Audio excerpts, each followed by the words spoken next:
back to the Villa View. I'm here at Villa Park with Ty Bracey, Steve from Villa Analytics and Simon Lyne to preview the 22-23 season for Aston Villa Football Club.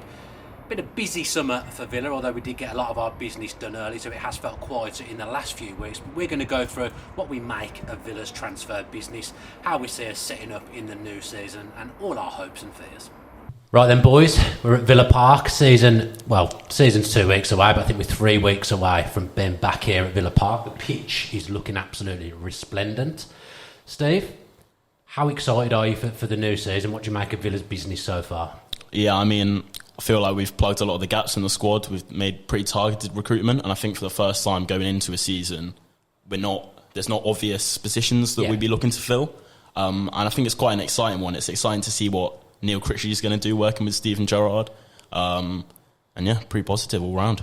Ty, I guess because Villa did so much business early, it actually feels like it's been quite quiet over the last month or so. But really, you'd prefer that precision, wouldn't you? Because you want all your players there for pre-season, and Villa, by and large, have had that. Yeah, I think that was very important. We've had a lot of shake-up in the last 12 months, a lot of change. Change of manager, losing big assets in the club too. So it was one of those things where I think it was important to get our business done early. I thought we may have done more in the window than we've done, but I genuinely thought that would be based on how many outgoings there were, and the outgoings have been a little bit quieter than I would expect. So, but yeah, happy with the business we've done so far, mate. Yeah, the squad size is obviously a little bit too big at the moment. I think we wouldn't be able to register some players if we had to name that 25-man squad now. But Simon, Steve mentioned it briefly. Last summer felt pretty chaotic. There was a lot going on. Obviously, we had the Jack Grealish saga, whereas we've been able to act with a bit more precision this time round, and everything just feels in a more settled place. Yeah, it does. I think, as you said, last season was chaotic, wasn't it? Grealish rumbled on for the whole summer, and so it's been nice to have a settled summer. Getting Coutinho in early, getting Carlos in fairly early, and Kamara in announced the day after the Man City game, and so. Yeah, it's been positive overall. I still think there's probably a little bit left to do, possibly. But, I mean, we've still got a good 6-7 weeks left of the transfer window, so I still expect people to move out and possibly one or two more to come in. But overall, I'm fairly pleased with it, yeah. Because I think if the season was to start now, which obviously it will do very soon, I'd be quite happy with how the squad is. I don't think there's too much that needs doing. I think we're not far away from being a good team, but I think the message coming from Villa is they'll only do something if there's someone better than what we've got that comes available. If that player doesn't come, they're not going to buy for the sake of it, which I probably agree with. Yeah, whoever comes in has to be better than what we've got. I know people have talked about getting more strikers in, but they've got to be better than Watkins and Ings, and what's that going to cost? It's going to cost 40, 50, 60 million, and realistically, are the club going to spend that when they've got Ings, Watkins, and then obviously Archer, I'm sure we'll come on to. But yeah, I think I'm the same as you. I think if the season started today, I think I'd be fairly pleased with how we're lining up. It's all well and good Ty saying that you need a striker or that you'd like a striker, but it's not easy to go and get one. And Ings and Watkins, £60 million worth of striker that Villa have got. Goalkeepers used to be, it still is, where you need a goalkeeper to move to create that domino effect. And strikers is getting a little bit like that now. Because everyone plays with one up front, it takes one striker moving to create that domino effect. And if Villa can't get anyone better than Ings or Watkins in, it'd be stupid to buy another striker because you've got Archer who you can integrate in and who can play some football this season. Yeah, definitely. I think if you look at Danny Ings in the past, his first season at Southampton was quiet, and then his second season he had an incredible season. It's very easy to be impatient when we've been patient for so long. I feel like it is very easy for us to get quite frustrated because we've had such a tough time over the last 15 years of football at Villa. So now we're in a position where we've got the owners, we've got the structure, we've got the manager, and now it's time we really need to start pushing on and seeing results. So that has to obviously come from goals. So we just need to see that Watkins and Ings can do it together. Yeah, and Steve, I mean, people will look at the fact that we haven't bought in anyone recently, but like we said already, the squad's in a pretty healthy and decent place. I don't like saying it because I hate saying, it's going to be like a new signing having such and such, but like Leon Bailey, for example, didn't have a pre-season at Villa last season, just came in, struggled with injuries the entire campaign. He's had a decent pre-season so far. Even someone like Coutinho didn't really get much of a chance at Barca last season, didn't really have a great pre-season with them either. So having those higher level players that we've got that have now had a pre-season under Gerrard at Villa, that's going to be massive. Not going to be like a new signing, but it's going to be a boost, and we'll probably see different players coming into August. Yeah, I think with Bailey, it almost could feel like a new signing. The fact that he really never got a consistent run of fixtures in the team just because of his injury problems and all of that. And I think with his pace, the way he plays in behind, it will seriously change the way we play. And it'll be more exciting, and we'll have that extra outlet on top of Ollie Watkins to provide goals in the team. And I think, especially with the fact that we've done our business quite a bit earlier than we typically do, it gives that full squad the pre-season together to gel, which we might have in past seasons seen over the first few games of the season. Whereas I think we can be game week 1 straight away. Everyone's played with each other, everyone knows each other, and ready to go.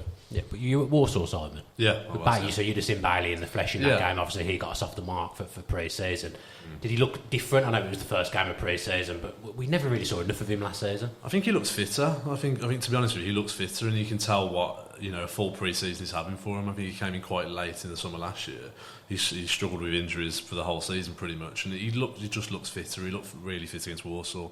Really made the difference. And then in the couple of games in Australia, he's looked quite sharp as well. So it's a big season for Bailey. Let's be honest, we paid good money for him, and he's had quite a lot of injuries, and so it is a really big season for his career and also for us. And I think, as you said, we bought a player who was on fire for Leverkusen. Yeah. So he could be a really big player for us, and also it can change the dynamics of how we play as well. He's that one player that's got that sort of blistering pace, and we don't have lots of pace within the team, and so he could be that one player that we do really sort of rely on. Yeah, I think, I've said this a lot when Villa have signed players recently, but really at that time, Villa had no right to pull Leon Bailey in tie from Leverkusen, because his stats were up there with the Bayern Munich wingers at the times in terms of goal and assist output. Yeah. A lot of fans would have probably said in the summer, just let him go, write him off, but we're not in a position to do that really, because you spend 30 million plus on a player, you're never getting that back after the season he's had. If you loan him out, you're probably paying a massive proportion of his wages. So it's the right thing to keep him here, and he's a top level player that if Villa can get the best out of him, he's a game changer. Yeah, I think it again comes down to patience, and it's very hard to, when you're spending that type of money, to have patience, especially in the Premier League. It's such an intense league. The thing is, if Leon Bailey, for the rest of his days, if he's going to go on to a bigger club in the future, he's got to prove himself at this level. It's one thing doing it at Leverkusen, but you've got to do it at a higher level than that to really get into those world-class teams. So he definitely has shown hunger in pre-season, probably a hunger that we probably haven't seen from him so far. And he's just been unlucky with injuries. So I think now is a perfect time. He's found his fitness. He's found a bit of confidence. And there's a lot of place to fight for in the attacking build of Villa. There's a lot of attacking players. So he's going to have to work hard if he's going to get into that starting 11. Yeah, that front three will probably be quite fluid. If I was to name Villa's best front three now, Steve, I don't think there is one. I think the shirts are there for grabs, aren't they? I think maybe some games you'll see. I was speaking to Tails yesterday, and he was saying some games you still will see Watkins and Ings playing together with Coutinho or Buendia behind. But other games it will be one of them, and you'll have Bailey, Buendia, or Coutinho, Buendia. There's good options there now, which hasn't always been the case with Villa in front positions, particularly since we returned to the Premier League. Yeah, I really do think that's the case, in that our selection dilemmas have changed for the better, in terms of it's not who do we have to play here, it's who's going to win that shirt.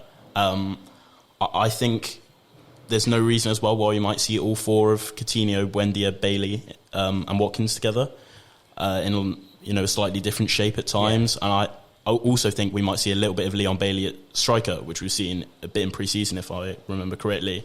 And yeah, as you say, the fact that they are going to be fighting for that shirt week in, week out will drive each other's performances, push everyone to become the best version of themselves on the pitch and off it.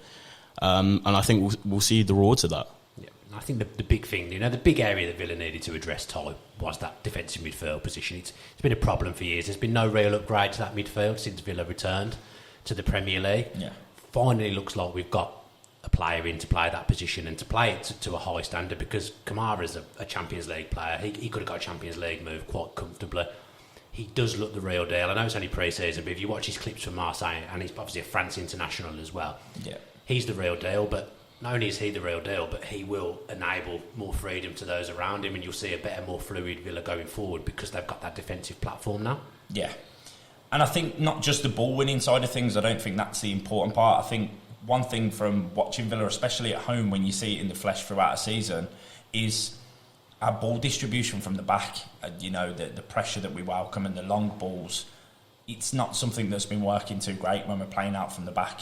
So I think within him and Diego Carlos in particular, Diego Carlos' statistics, there's some statistics that state his long ball passing of stretching a ball out from the back. He's looked good in pre-season doing absolutely, yeah, and I think that was probably one of the key attributes of why we've got those two players, because how they are with the ball is really important in those areas of where we look like we need to have some work. But what we've seen of Kamara in pre-season, I couldn't ask for more. I think 22 years old, cost us nothing. Huge future ahead of him with the World Cup round the corner as well. He's got a point to prove to everybody, so it works both ways. He'll want to do it for himself and want to do it for his new club. He's not necessarily that stereotypical defensive midfielder, is he, Simon? Because he's not really a nasty ball-winning player. He wins the ball by his positional sense and his anticipation and putting himself in the right place, but also his distribution is very good as well. He probably offers a little bit of Nakamba and a little bit of Louise, which is what we've missing. We've kind of needed those two to combine on occasion since we've been back in the Premier League. But having a France international playing defensive midfield for Villa, someone he's getting football for them as well. It's not like he's in there to make up the numbers. A player who's highly sought after. He plugs a massive hole. Yeah, I mean, he's got a bit of everything, hasn't he? He can play number 6, he can play number 8, he's got that bit of steel about him. Yeah. And as Ty says, he's got that ball recycling, which we haven't had. I think, as Ty mentioned, you watch it, you know, like last season, you have Mings and Konza sort of looking for someone to show for the ball in midfield, and then it doesn't come, and then the ball gets punted up the field, and then the fans get frustrated, we've lost the ball, and the ball keeps coming back. And so I think for us to attract someone who clearly is Champions League sort of standard on a free transfer, yeah, he'd be on big wages, but who isn't? But what a real coup for Villa, and I think it shows that the sort of pull that Steven Gerrard's got, it shows the pull that the club's got, and so it is positive, and it'll, hopefully it'll entice more sort of players of that sort of calibre to come down now. It's an ambitious signing as well, isn't it? Again, really, Villa have got no right to pull in someone like that finishing 14th in the Premier League, but the ambition of the owners, the ambition of Christian Purslow and Steven Gerrard's pull, like you say, they've managed to do it. Midfield players, for example, they want to come and play under Steven Gerrard. Yeah, exactly. Obviously, having Gerrard as your mentor for any sort of midfielder must be the best thing in the world. I look to like Jacob Ramsey from last season, how he came on when Gerrard came in, and took him another gear. Yeah, he did, didn't he? And to have that sort of arm around your shoulder from one of the greatest midfielders of all time, I mean, it speaks volumes, doesn't it? But I think you're right. It's the ambition of the club. It's the ambition of the club to go out there and say, let's try and bring these types of players in. And yeah, sometimes it won't come off, and that's probably what some fans obviously don't see behind the scenes. But it's the ambition of the club's there, and I think Kamara is a great signing, and I think he'll really be pivotal to how Villa do this season. It completely changed the way that Villa will play. So will Diego Carlos probably, because again, it's another gap that Villa needed filling. So they needed a bit of nastiness and a bit of edge in there, and I think a bit of stature as well. Villa's such a small side. You watch when Villa go forward for set pieces, and you just always feel like the other teams are bigger.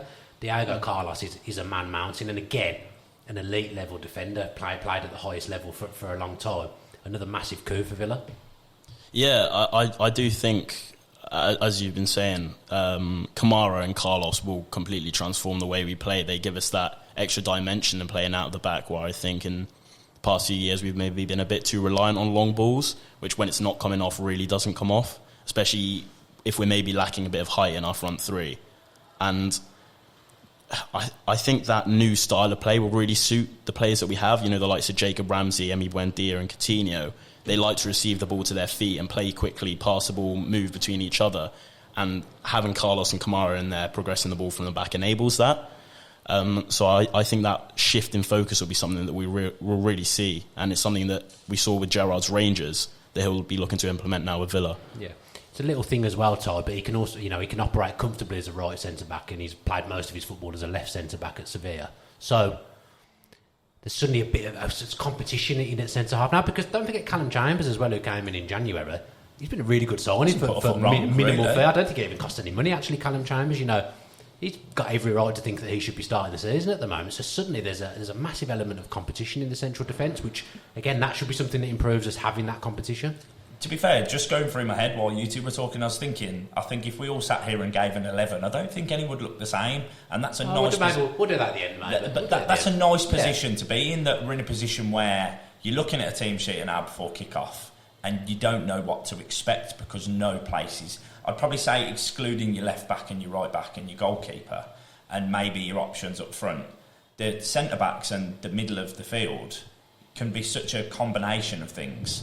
There's just a lot of depth within those areas now. So I think competition is for 5 subs coming in mainly, but competition for places is a good thing. It really is a good thing. And if people are sticking around and want to fight for the places and fight for the badge, that's really what's important, to get the most out of the players and just get the best out of everybody. So it's a good problem to have, too many options. Yeah, because that's what we haven't had really, Simon. We haven't had those options where you've been able to pull in top level players to come in and compete. But again, just using that centre back area as an example, I mean, Courtney Hawes is still here as well at the moment. There's 5 very good centre backs there for Villa. Yeah, and I think back to like the season during COVID in lockdown, where we had it was a good 11, but then past the 11 you were sort of struggling, you know, on the bench. There wasn't that sort of quality to bring you off the bench. But you look at Villa now, and you look at in the defensive unit, like we've just said, and up front, and even in midfield, we've got so much competition for places, and it can only be a really positive thing for Villa. And I think you won't see the same starting 11 every single week. Different players will be used for different sort of games, and I think it keeps the opposition guessing a little bit. It keeps us guessing as well, but it definitely keeps the opposition guessing. And to have those types of options, so many different types of players, it will really help us going forward. Yeah, I'm sure Villa do this every time I come here and record, decide that now's the time to test the PA system. I think that's like the 3rd or 4th time this is happening. Here comes the copyright strike. I know, yeah, this video won't be going anywhere, will it? Who else have we signed? Goalkeeper, Olsen. I mean, we saw him at the last game of the season at Manchester City. That was a horrible one for him to have to come into, really. I think he started off nervy and got better maybe as the game went on, but he's looked decent in pre-season so far. He looked a bit nervy against City, but he definitely found his feet. You know, he's probably a bit rusty, a bit of cobwebs, you know. International goalkeeper, backup. I can't complain. I really can't complain, especially how he played in that, you know, the last 2/3 of that game against Man City. He looked bang on and he played really well. So again, a nice problem to have that, you know, should Emmy be out, we've got somebody who's capable of doing a job, hasn't got a mistake in them, he's a confident professional who's experienced in the game, and those are things exactly what we need. So again, it's just good to have that depth there of if anything happens to Emmy, we've got that there, do you know what I mean? So just really important. Yeah, I think Neil Cutler's really keen on him as well. I think I spoke to him at the Player Awards, and he sounds like he's someone he's a big fan of. So again, working with Neil Cutler seems to make goalkeepers better as well, doesn't it? Absolutely. Look at the improvement in Emmy Martinez. He was well on his way when he arrived at Villa, but he's now become Argentina's number 1 and an elite level goalkeeper. So, you know, defence and goalkeeper, we're looking pretty well stocked. Come to you, Steve. I'm hoping you're going to be able to pronounce his name better than me. But there's a new left back in town as well to offer competition to Luca Dean. So Matt Target's out the door, but we've got Ludwig Augustinsson. I nearly got there. Ludwig Augustinsson. Is that right? Yeah, well done. Has come in a left back again on loan initially. If he does okay, we'll probably sign him permanently next summer. But a low maintenance international backup. Again, you can't really complain. I think we needed that, a backup left back, because if Luca Dean wasn't there, no disrespect to Ashley Young. Okay. No disrespect to Ashley Young, but I didn't like having a right footer at left back particular. Yeah, I think something that people I haven't really seen talking about is the fact that there'll be 5 subs in the Premier League next season. So having that backup everywhere in the team is something that's going to be really useful to us, because it gives us those sort of slightly different options. But I think with Augustinsson, he's a very similar profile to Digne in the way, he'll get forward, he'll cross the ball regularly and with quite good quality. And if Digne does get injured, I think it's quite an easy swap to put him into the team, and we wouldn't really have to change our plans around too much if we had to do that. Yeah, it's another clever signing for a few different reasons as well, Simon, because he's got relationships within the squad already. He obviously knows Olsen, international teammates. He will have played with Diego Carlos at Sevilla as well. So, you know, it kind of feels like there's little relationships building in the squad as well. You've got the South American contingent in there as well. You've got the academy players coming through who all know each other. It feels like the way we're building the squad, it's all amalgamating quite nicely. Yeah, and I think that's key, isn't it? I think building relationships is absolutely massive. You can sign all the top players you want, but unless they gel, you won't perform as a team. I think it makes sense. This deal, as you said, is low risk. It's on a loan for the season. I think when you look back at last year when Digne came in, I mean, Digne's been brilliant for us, but you look back and he did pick up those sort of few knocks, and then you were relying on Ashley Young. And no disrespect to Ashley Young, but you know, it's sort of a big difference between Digne and Ashley Young. And so there was times, I think in the second half of last season, when I was a little bit worried that we did let Target go on loan. And I understand that he wanted first team football, and that's why he went to Newcastle. But I think we struggled when Digne did move out of the team when Young came in somewhat, and so to have somebody who plays for Sweden at international level and is still on the right side of 30 and to compete with Dino on a really low sort of cost and low risk deal. Again, it can only be positive. And from what I saw in the opening pre-season game, he looked fairly solid. I know you can't really judge it. It was against a team which is probably not great standard, but I think he'll provide that healthy competition. And it's key that we try and get 2 players for every position in the team. And it seems like that's what we are heading towards, and that's what we're trying to do. Yeah, and Steve mentioned the 5 subs thing. Ashley Young's rejoined.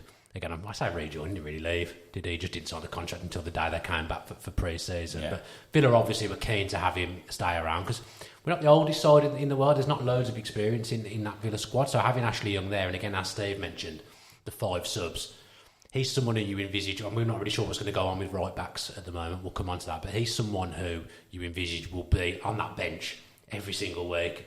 And if you need someone to come in and see a game out, he might come on and play in the front 3 and just try and see a game out with work rate.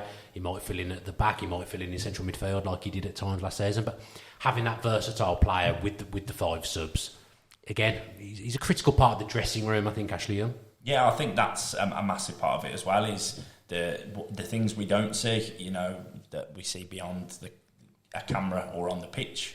It's his history at Villa, his history of winning, his mentality. He's got that winning mentality.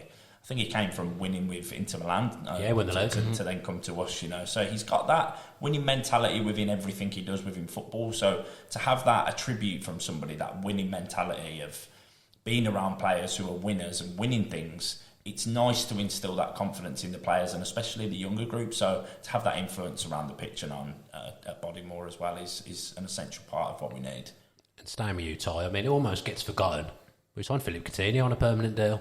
In May, we got him for 17 or around £17 million in the end. He's took a pay cut to be here. So, he's coming to Villa wanting to be an Aston Villa player. And I think the club have done well with that because there was a fee that was agreed that was a lot higher than 17 million with Barca. But Villa have come along and said, we don't want to pay that. We'll pay you this. Barca obviously got their own financial issues at the moment. And Villa have managed to get him for a snip, really. He faded a bit towards the end of the season, Coutinho. But as I mentioned earlier, with that pre-season, he's a maverick player. A player that other players will really, really want to play with. He'll make those around him better. Even just getting him through the door is still a massive thing that kind of gets overlooked. I think we were all a little bit scared that it was just going to, it's typical Aston Villa, don't fall in love with a loan player. It's kind of an unwritten rule as a Villa fan, isn't it, to not get attached to the loan players. So I tried. When he came on against Man United, his first game, I fell in love with him straight away. It was one of those things. He brought that magic that we knew, and we knew that player was in there. So when he brought that to the team, it was everything that we needed. So he's the difference as well. And Buendia's, there's going to be a good battle for places in there between the two. I couldn't ask for more in terms of a calibre of player who's the 3rd highest transfer signing of all time. I think it's still the case. I know there's a lot of money floating around football, but the 3rd highest transfer fee in the history of football, and he plays for Aston Villa. It's crazy. I think he's getting to that point in his career where he's not getting on, that player's still there, but he's getting to the later parts of his career. So he fancied a new challenge. He's played football at the highest level, played for the best teams in the world. Won everything. What left have you got to achieve? So maybe the World Cup's on the cards. He'll want to be playing in the World Cup as well, and I think that's massively important for him as well.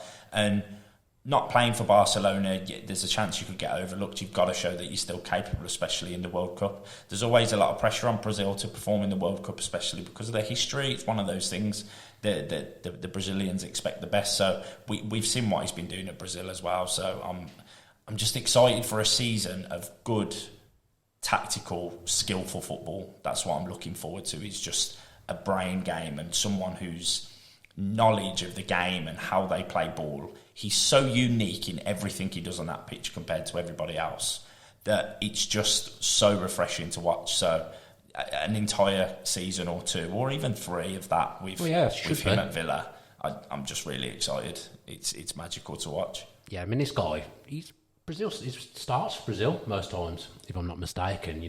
he's going to be the first name on the team sheet for Villa. And I was fine with Villa fans when someone's not in the team, they become better. So when Buendia wasn't in the team, I'm not slagging Buendia off at all, but it was almost like he was the second coming of Jesus of how good he was, the way Villa fans spoke about him on social media.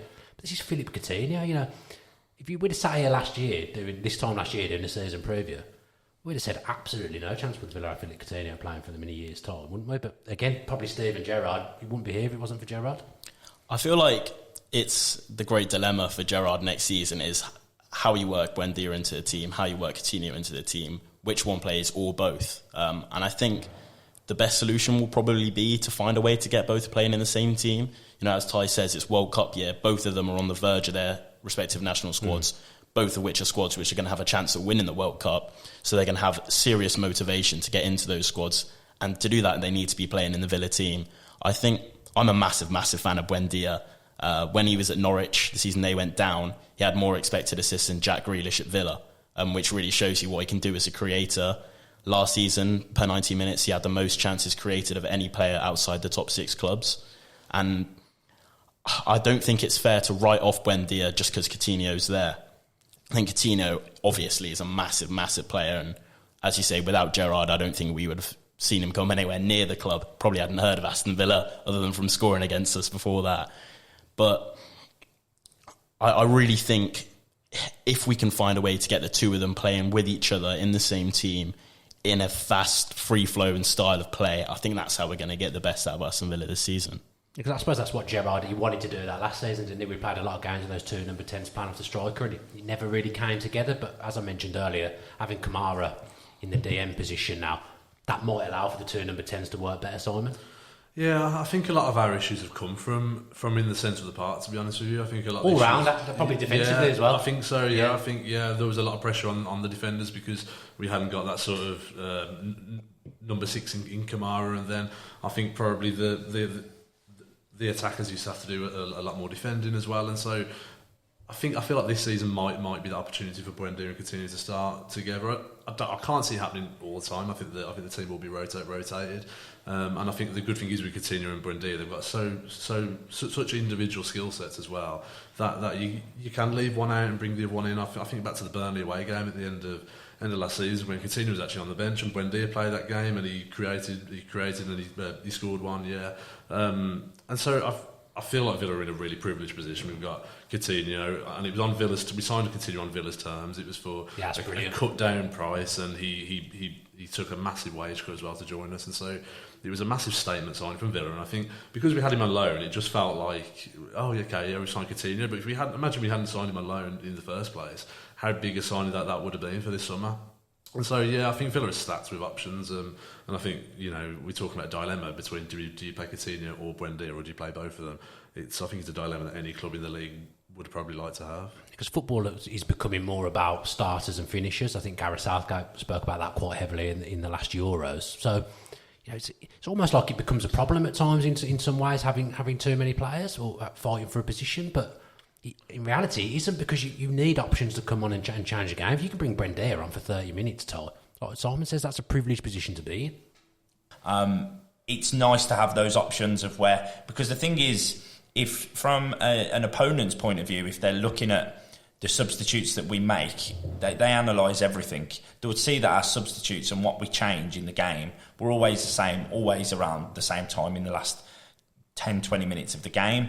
So it's nice to have that. Something isn't working, we can change it, and it doesn't always have to be the same change. It was always very frustrating with a substitute coming on. Here we go, we haven't got much talent on the bench or depth that we'd like. So to have that now, of where we've got that problem, as we call it, it's a great place to be. Yeah, Villa wanted 5 subs as well, Steve, didn't they? Steven Gerrard in particular, I think, was very keen on this 5 subs rule that he got over the line, and that Villa were one of the main advocates of that. So it's probably a good thing for those that we've got coming through the academy. I mean, at the time of recording, it doesn't look like we're going to sign a striker, so it looks like Cameron Archer will be here for the season. Kane Kessler-Hayden's had a good pre-season. I thought he was our best player in the second half in Australia the other day. Does he stay and kick around with Matty Cash? Because you'll get football, especially with the 5 subs, and he could be Villa's answer to Trent Alexander-Arnold, because I think he's a good footballer as well, and I think if you can rotate your fullbacks a bit, there's an energetic position. I think it freshens you up. He's something different to Cash, isn't there? Yeah, Kessler's really exciting. I watched quite a bit of MK Dons, especially towards the end of their promotion attempt last season, and just the way Kessler plays, he played a bit of winger there, played a bit of wing back, primarily a fullback, and where he's featured for Villa. But that, I think, shows you how talented he is going forward. He's quick, he can carry the ball, he can link up play. And I think there's quite a few in there where, with the 5 subs available, they can really, really get a chance in the team. But on the other side of that, I would say these players are at crucial stages of their career, and they basically want to be playing as much football as possible. And I think especially with Archer, if he's realistically playing second fiddle to Watkins at least, and probably Danny Ings at this stage, I would say maybe you want to assess how much game time is he really going to get, and would the better option be to loan them out to a sort of top-end Championship or even lower-end Premier League club. And I know that's something that we haven't really seen at the start of seasons, more in January with the likes of Target and El Ghazi. But I think Villa are now nearing a stage where we have that squad depth that we can actually look to the lower end of the Premier League, loan our players out to, and then they're getting Premier League experience, playing more often than they would be able to at Villa. It's tough, isn't it, Simon? Because there is that fine line, there is the balance. But Kessler Hayden, for example, he's passed the League 2 loan with flying colours. He's passed the League 1 loan with flying colours. So there would be an argument that he has a season playing in the Championship. We know we've got Gilbert still kicking around. You know, he's not going to be here in a year's time. Same for Archer, really. You know, suddenly if Danny Ings gets injured, which, you know, has happened a lot in the 12 months he's been at Villa, you're there and you're going to get football and you're going to get games. So he's a fine balance for deciding what to do with these players. See, I think for me, both of them stay. I think they. Yeah, I think I'm with you. I feel like they've outgrown their sort of loan stages for me. I think if you look at Archer's situation, I mean, I think he turned 22 the other day. It was his birthday earlier on this week. He turned 22, and so he's not really young anymore. He's not 17, 18, where you think, right, he needs to bulk up, he needs to go and get this experience, like a Louis Barry sort of thing. I feel like we know what he can do now. He scored, with a pretty decent record for Preston in the Championship. He's passed every test as well, hasn't he? He's passed every test at Villa so far as well. And it's the same, and I sort of feel like it's the same for Kane Kessler Hayden as well. I feel like he's at that point now where you can sort of start bringing him into the first team and utilise him in cup matches and utilising the 5 substitutions off the bench. And I think if you have a look at Villa's right back position as well, with Gilbert, he's got a year left on his contract, and being realistic, is Gilbert better than Kane Kessler Hayden? Does he offer you what he does? And I'm not convinced he does, if I'm being honest. And so for me, if you were going to say, would you get rid of one of them, it would be Gilbert, because he's going to leave next summer anyway. We're not going to offer him a new deal. And so realistically, I think I'd rather bring the young lad, the young lad through and give him a little bit of game time. Obviously, Cash is our number one right back, but I don't think it would do him any harm playing 7-8 games sort of this season coming, and competing with Cash and working alongside all these internationals. Training with them. I don't think it's going to do them any harm. I think there's certain youngsters, like I say, who definitely aren't ready, and they do have to go out and sort of get that loan time and play regularly. Yeah, Aaron Ramsey, and I even think in midfield like Irugben and players like that. But I think for me, Archer and Kessler are the two which stay without a doubt for me. They're the two really tight that there's space for in the squad at the moment. If Gilbert does go, Villa could get a little bit of money for Gilbert as it stands, because he's done well on his loans in France. Cash is the number one right back, like Simon says. But it's a perfect combination there, isn't it? That established international right back in Matty Cash, who's at the top of his game, but then having that academy player that I do think is built and ready to play in the Premier League. Now, maybe not every week, but certainly built to have minutes. There's definitely a cup run in there, absolutely. And Gerrard says he wants to go far in the cups as well. Yeah, but in the earlier rounds, I think it will be refreshing to see 90 minutes of Kane Kessler Hayden. I think that's massively important to him as well. But I think he's at that stage where he needs to start learning from the people at the top, and I think that's how he ups his game now. I think getting some game time is going to be massively important. I think the issue you might have there with minutes, apart from the cups, is I don't think Matty Cash missed a minute of the Premier League last season. No. I think he played in every minute of the entire season. He's got the World Cup though, hasn't he? We've got that break in the middle. I think Matty Cash missed 20 minutes or so. I think 20 minutes, yeah. Came on from in the Watford game, Ashley Young, so he didn't miss much football at all. Yeah, okay, so that's a good problem to have again, but it's one of those things, it's another good problem. All I've been talking about the entire thing is we've got good problems to have, and I think that's really something that we've never had before. So I don't think he should go out on loan again, especially if Gilbert's going to go elsewhere. I don't think the right thing to do would be to ship him out. We definitely need that depth there. Ashley Young can obviously play left or right back, but it seems we're bringing Augustinson in that he's going to be the preferred left back option. If we need that on the right hand side, we've got Ashley Young as well. So there wouldn't be a time in a Premier League game if I looked at a team sheet and seen his name starting at right back and thought that, what the hell are we doing? He played against Man City in the FA Cup last year, didn't he? Was it for MK Dons? That one he did well, didn't he? And he did really well. He did really well. So he's just one of those players I'd be excited to see in the team sheet. As you said, he's not just a good defender. He's a very good footballer. He's very good on the ball. He's very skillful and he's very quick. And he's strong as well. That's the thing. So he's showing he can do it in the lower levels as well. So let's give him the chance. Let's see what he's got. Let's quickly go through who we think might be out the door then. So I think we can probably all assume El Ghazi. Yeah. He's going to go. Your favourite, Sanson? Sanson. I don't think he goes. Do you not think he goes? No, I don't. I just don't think he's fancied at all. It's Marmite, isn't it? Where's he going to realistically now he's on Kamara? Louise is probably. He's not going to play 90 minutes Louise every week. becomes that number 8 now, doesn't he? Yeah. So I don't see any games for Sanson really. I think he's, as we've said with the 5 subs. I think who is your preferred? Who you're going to start with week in, week out. But legs are easy to. Tired legs are a thing in the centre of midfield quite frequently, so you need a change in the middle of the field more often than not. I don't think he's in our 20-man squad at the moment, 20 match day squad. I don't think Sanson's in there. Do you not? Not because I think he's terrible or anything, I just don't think he's fancied. He's never had a similar thing with Gilbert, isn't it? It's unfortunate, but obviously they see the things that we don't see, so who are we to judge? Because we don't know what goes on behind closed doors. We don't see them in training 5 or 6 days a week.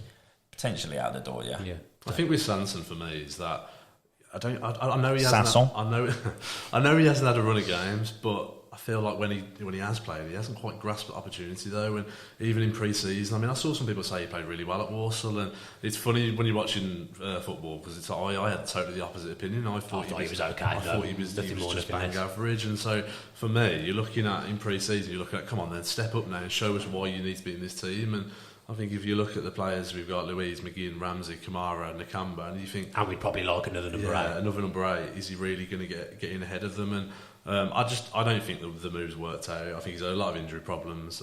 It just hasn't worked out for me. And I think for the sake of his own career as well, I think he probably needs to go out and get game time. To be honest, whether that's a loan deal, it probably will be a loan deal. Back to France. Yeah, I wouldn't have thought that we will probably recoup much money for him, and so I would think it will probably be a loan deal. But I think for his best interest, and I think for Villas, if I'm being honest, I think I would try and let him go on loan. Yeah, if another midfielder comes in, which I think might be the only position that we strengthen now, heading into the latter stages of the window. I think number 8 is the Gerrard spoke about number 8, hasn't he? Like in another option there. So if that happens, Sanson will be out the door. Traore.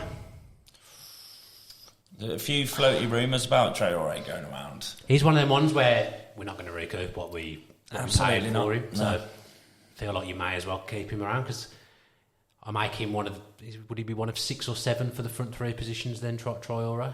He either makes you go hoo-hoo or he's got no middle ground. There is no in-between of consistency. It's either an absolute stinker or some moment of magic, which is great in football, but not when you're playing terrible football and you're having a poor run of results. He had a shot the other day in that friendly. He came onto his right foot. He solid football. He did just straight to the crowd. And I sat there and thought, I could have done that.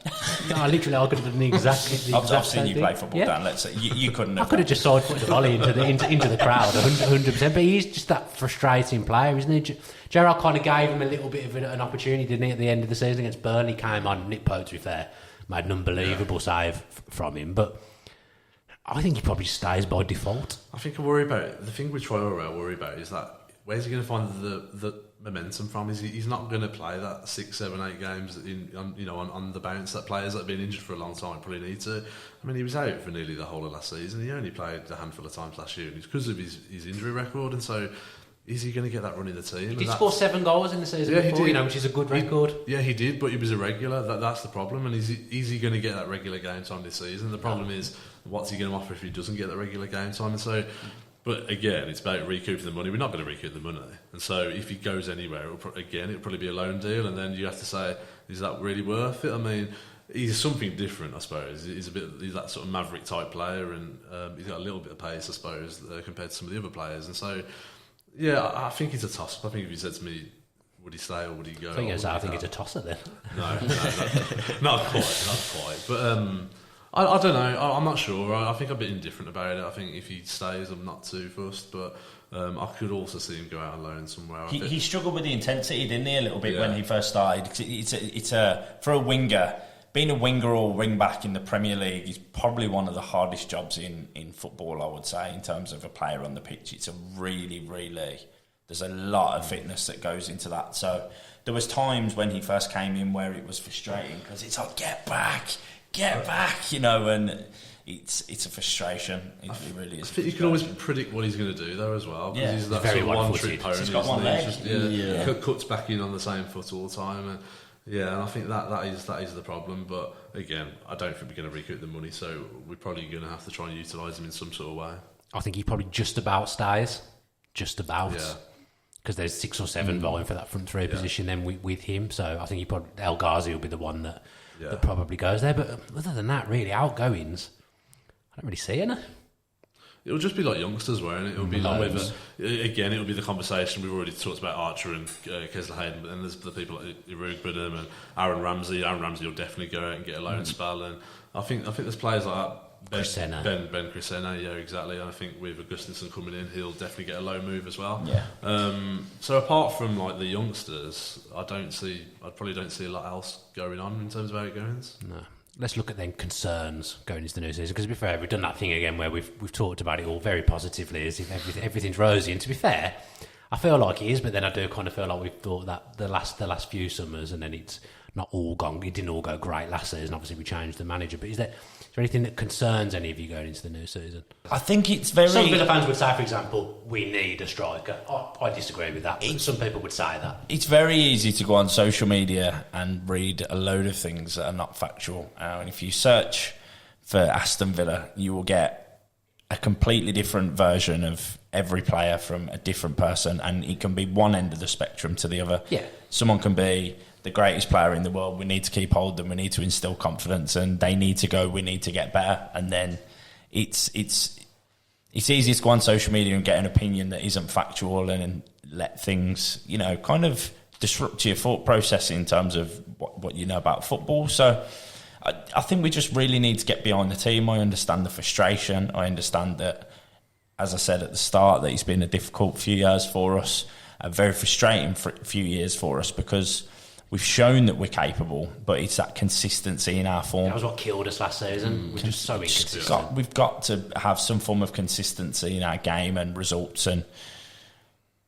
that's all I ask for, is some consistency. One thing that has absolutely frustrated the life out of me, probably in the last 3 or 4 years, is the team that turns up in the first half to the team that shows up in the second half are never the same. The mentality is either one or the other. It's always, we're absolutely unreal for 45 minutes, but then half-time comes and I'm riddled with anxiety because I don't know what team's coming in the second half. Well, if we've had a good half, there's a bad half incoming. Yeah, exactly, and it shouldn't be like that. Let's go out and play a consistent level of football and keep that level of football and push up the places that we know that we can do, and that's what I want to see this year, is some consistency in our form. It sounds stupid. It actually would have been quite easy to finish top 8, top 9 in the last couple of seasons, really. The season before that, we should have done it. We got a high points total, didn't we? But if you can just get that consistency, you can push up. Like, I look at West Ham, I actually think they're that much better than us. Really? Like, they've got Rice and Suchet. No, I honestly, you look at their squad, I don't think we're a million miles away from West Ham.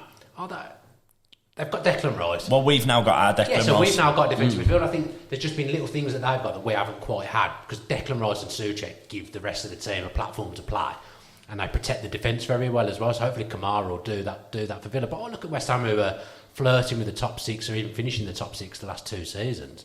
I honestly don't think we're too far away from them. Yeah, I think what West Ham have been doing a lot better than us consistency is that consistency and that ability to keep going for 38 games. I think everyone knows that under Smith, when we lost Grealish in the back end of that season, it all just fell apart. And back end of last season as well, we won 2 of our last 13, I think it was, and both of those teams were relegated. So I think we faded in the back end of seasons. Maybe some of that was injury problems, losing We'd win a couple few players. in a row, and then we'd lose 4 in a row or whatever. Exactly, and I think that depth that we've added now will help us with that, because there's so much more competition for place that we haven't had in the past. If players lose form, they're out the team. And I think that will sort of discourage players from losing form. I know no one's doing it on purpose, but that'll push players to keep Does Gerrard going. need to be stronger with that? Because I remember there was a point last season, maybe it was the Wolves away game, we lost, and he said there's going to be changes, and then the next game came around, it was completely, it was the same team. So does Gerrard need to be stronger with that? Yeah, I would say so, but I'd also say that Gerrard I think he brought in 2 of his own players last season, so it wasn't his squad, so he didn't have that depth of players that he liked. He didn't have those guys that he could trust. A lot of the backups had never played for him before, really, but for maybe a couple minutes here and there. So I think it would be very difficult for him to put those players into the side, whereas now he's brought in these new players that his own guys. He's got players that he's used to playing with. They're on the bench. So he's got a bit more trust in the players that he'd be bringing in when he wants to make changes. Is Michael Beale leaving a concern? Yeah, I think somewhat of a concern, but also it makes the season a little bit more exciting, because I think Neil Critchley is that big sort of unknown variable. Replacement. Fantastic. The fact that he's left us, a senior management position in the Championship, and I think he'd fairly recently sort of committed his long-term future to Blackpool. And I think they beat Blues 4-0 or 5-0. It's easily done. But yeah, I think he'll bring something slightly different to what we've seen with Michael Beale and Steven Gerrard. Emi Martinez spoke about how big Beale's role was in the management team, and said it's almost like having 2 managers, the way that Beale would take training sessions, do a lot of the tactics and that sort of thing, along with Steven Gerrard. So I think, while it's not like completely changing your manager, I think it's almost got that sort of sense about it, the fact that Critchley has come in. And from watching his Blackpool sides, from watching the way they play, I know he didn't have the same resources as Blackpool as he had at Villa, but I think you can see quite a lot of parallels between the football we saw at the end of last season and the way that Blackpool played, in the fact that defensively they would sit off a little bit more but make themselves very, very solid, and then they would look to try and play out quite quickly, quite direct, I'd say. And that's maybe, again, because they didn't have the quality of players, and he did a very good job, by the way, of getting the best out of that Blackpool squad. I think he had the second lowest wage budget in the league last season, but managed to finish it 17th, 16th, something like that. And so I think we won't see too many changes tactically, but we'll see a different approach and a different interpretation of that playing style. And I think it's something that we could see a turn for the better from it. He was keen to come as well, wasn't he? Obviously, he's given up like that, a management position in the Championship. That's not a usual thing to happen, a manager to give up a role there to become assistant manager at a Premier League club. He knows Gerrard. He's got a qualification. I think that only like 16 or 17 other managerial coaches have got.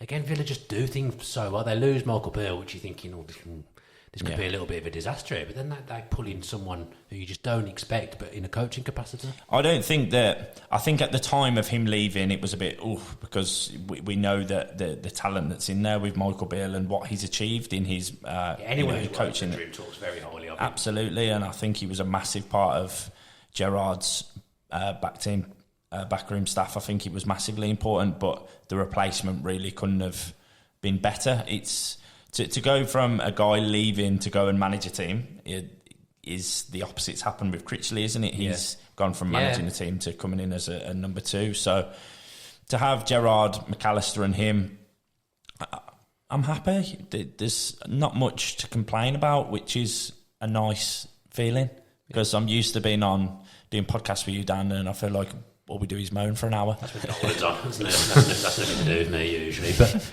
let's do it then. Let's say Villa have got a cup final tomorrow. We've got to pick an 11. Let's go through and pick what we think Villa's best 11 is. Should we start with a formation?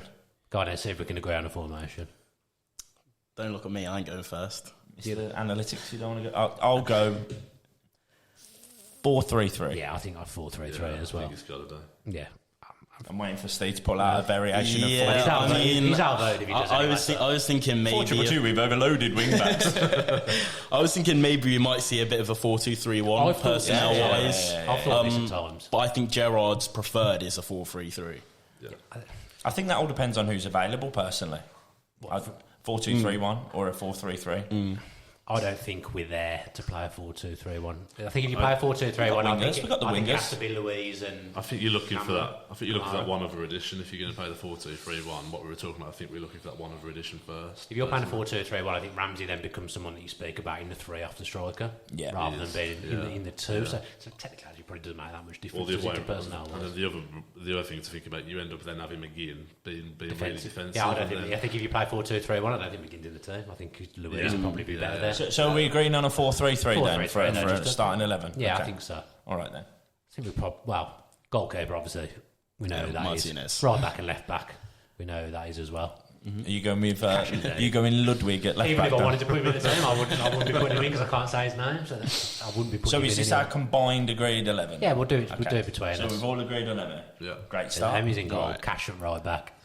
Putting Diego Carlos in there. Diego Carlos. Let's sort the first problem. Who's then the two centre backs? Who are we going with? Left centre back, right centre back? I know who I'm going with, but yeah, I know who I'm going with as well. Go on then. It's not so there, boys. Are we talking about both here? Or are we just talking about left? Yeah, both. Let's go both. So for me, it would be left centre back Carlos, and maybe a little bit controversial, but right centre back it would be Chambers. Really? Yeah.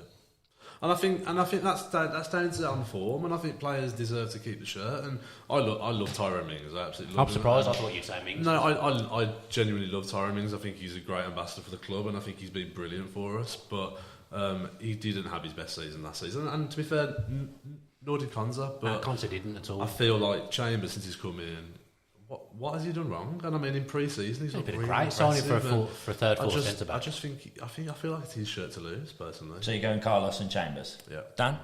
I can't. I like what Simon's saying, but I can't agree with it. It'd be Mings for me. Carlos and Mings. I think two left-footed. No, Carlos is right-footed. He just can play. He can play on the left, but he is right-footed. Left-footed. He uses his left foot pretty adeptly as well. He's played left centre back more than he's played right centre back. But I just think if you've got Mings next to Carlos, I feel like some responsibility is taken away from him a little bit, and I think you'll see a better Tyrone Mings next to Diego Carlos. That's what I'd do, but I respect what Simon's saying. What about you? We're going to go with a different centre back here, aren't we? Yeah, I think we are. I'm going to go with Diego Carlos and Ezri Konsa. Oh, yeah. I am, yeah. I think it's very easy to point fingers at defenders when you've got, but you need to understand when we're attacking up the field, there's 10 players we have to get past before it gets to shooting at a goalkeeper. And we leak so much in the middle, it's probably very easy to make a mistake when you're up against it for such a long period of the game. And when you're getting pressed so hard to try and get out of the back, I think having those players in the middle of Kamara and Carlos, whose long ball distribution are two very key attributes of who they are as footballers. I think you're going to see different things from the centre-backs that we haven't seen before, because that pressure isn't going to be as welcomed in the middle of the field. So I'm going to go with Diego Carlos and Konsa. I guess you've got the deciding vote then, because we've all picked someone different. Yeah, no disrespect to your answer, Dan, but I'm Chambers, just to mix it up. I'm sort of halfway between Simon and Ty in that I'm really undecided between Konsa and Chambers, who I'd play alongside Diego Carlos. I think Carlos has played left centre-back for quite a few years now, quite consistently, so I don't think we would have signed him to put him on the right. I think if we were looking to sign a right centre-back, we'd have signed someone who's been playing there for the past few years, especially because left centre-backs, I think, have that extra premium because they're a bit rarer. Yeah. I like the arguments for Konsa and I like the arguments for Chambers. I would say right now Chambers on form has probably got that shirt, but I don't see any reason why that can't be Konsa, and I don't see any reason why we can't rotate the centre-backs. It's one of those things again, isn't it, where you look at your starting 11 where you wouldn't be upset if, I don't think any variant of the four that we said would, you would look at it and be disheartened of, oh, here we go. I think some people would be on Twitter by yeah, they would. But as I said earlier, I don't think we'd all agree on the same starting 11, one of us, and we can't even get past the defence. Yeah, and there's four variants of defence between the four of us. I think it's unlikely though that he'll I know that's my team, and I'd say Chambers and Carlos, but I think that's unlikely. That's what Gerrard would pick. Yeah. I think he will go with what you said, Dan. I think it will be Carlos or Mings. I think so. I think he'd find it tough to drop Mings in terms of his sort of leadership. And I don't see that happening. But yeah, from my perspective, it's just that players that are playing well hold the shirt, and for me, Chambers is that one. Yeah, of course, do let us know in the comments who you think should be playing centre-back. We've already discussed Kamara at length. I'd say he's probably verbatim in the defensive midfield position. What a word that is, by the way, verbatim. Big one for you. Does it even mean what I think it means? So yeah, he'll be playing defensive midfield, and then in front of him, I still think it's probably McGinn and Ramsey at the moment. Steve? Yeah, I mean, I'd potentially be looking at Douglas Luiz and Ramsey in front of him, or even perhaps Buendia. I think Buendia maybe lacks... As an 8. I think he maybe lacks a bit of positional discipline. He did actually on the left of that three. But I think with Buendia, it might take a bit of time to get him used to that position. When you look at his skill set, he can pass the ball, he can receive, move on quickly, and he's also a very good defender. He works really hard off the ball, covers more ground than any other Villa player. So I don't think there's any reason why he can't learn that position to fit him in there as well. Who you got to give me a name there? I mean, I think the consensus across the board is going to be McGinn, so I'll say McGinn. Yeah, Ramsey and Kamara, I think we'd all pick then. Are you going McGinn or Louise or a left field shout? It's really tough for me to give a solid 3 above and 2, so I've got to give a rotation of the 3 of them. McGinn on the left, and I think it between Jacob and Dougie on the right side. Simon? I think it'd be McGinn. McGinn and Ramsey will probably start the season, won't they? I'd like to think that with a proper defensive midfielder, maybe we'll see a bit more from McGinn. That's what I'm hoping anyway. I'd hope he's further forward. I think when you see him for Scotland, he gets forward, he creates goals, he scores goals, and that's what you want to see him do down here. So I think he'll start McGinn, and to be fair, I think he'd be my choice as well. I like Louise, but I feel like he just flatters to the sleeve sometimes. I prefer him as an 8 to a 6. Yeah, I do. But yeah, for me, it would be McGinn and Ramsey. Okay. And then front 3 then, Simon. What would your ideal front 3 be?